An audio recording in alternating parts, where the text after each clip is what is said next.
I recommend a long tail cast on. So to do that, first you need to estimate how much yardage you're going to use for your cast on. So first thing I do is I start with about 8 inches from the end, and I take my left hand and I pinch it right there. And then to estimate, first I just eyeball to see, okay, how much would I need to cast on 10 stitches? I would say that would be good for 10 stitches. So then I pinch with my right fingers there. So that's 10 stitches. Then I take my left hand and I move it to where my right fingers are. And I do the same thing. So how much more for another 10? That looks good. So that would be 20, 30, and about 40. Now I'm doing size 2, so I'm going to cast on 36 stitches. So this should be enough for my tail. So now I'm going to make the slip knot.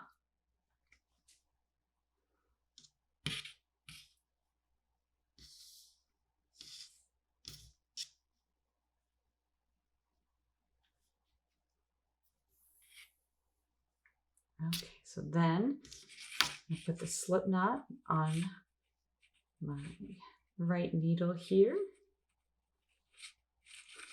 Then I want to make sure that my tail part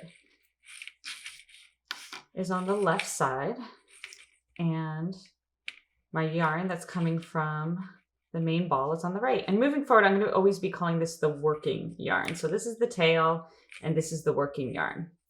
So I'm going to do the thumb method of this cast on. That's just my preferred way. You can do the regular way of long tail cast on. That's fine. I'm just going to show you how I do mine. So holding the long tail with my left hand, I'm going to wrap the tail around my thumb from the right side to the left side like that. So you're creating a loop around the thumb. And then insert the needle into that loop. And then take your working yarn, wrap it around the needle, just like you would to knit it. And then take that loop that's around your thumb and then lift it over the needle and then cinch up.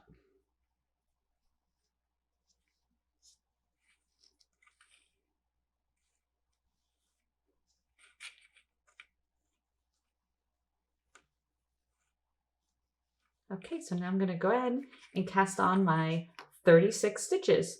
And one thing just to remind you, the slip knot actually counts as your first cast on stitch.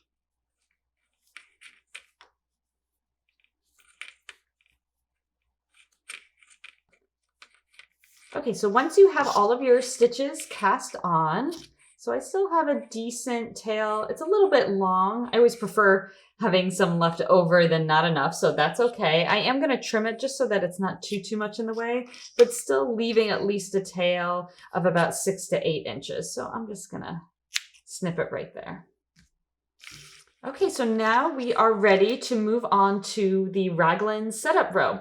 So for that, you're going to need 4 stitch markers. So I'm going to go ahead and get those ready. 1, 2, 3, 4. Okay, so for the Raglan setup, it says to purl 2,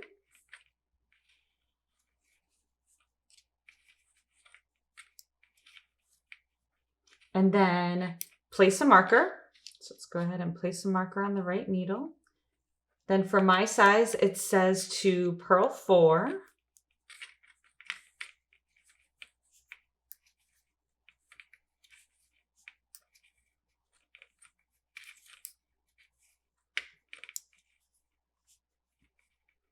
Okay, so that is purl 4 for the top of the sleeve. Then it says to place another marker. Then for my size, it says purl 24 for back neck.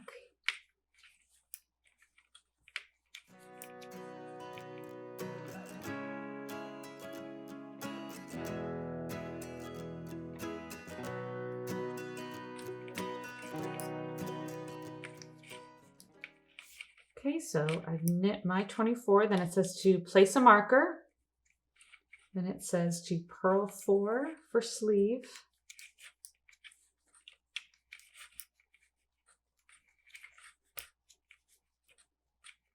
Okay, and then it says place marker one more time, and then purl 2 for front.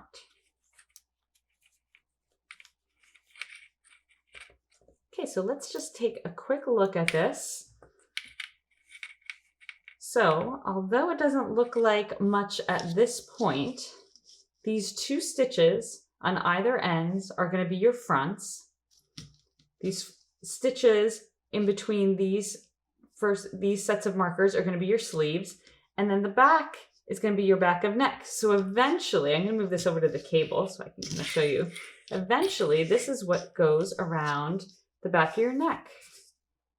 And we're going to be growing the sweater out by making increases at each of these markers. And that's what the raglan sections 1 through 5 are all about, is the sequence of those increases. So this will start looking more and more like a sweater as we do these increases.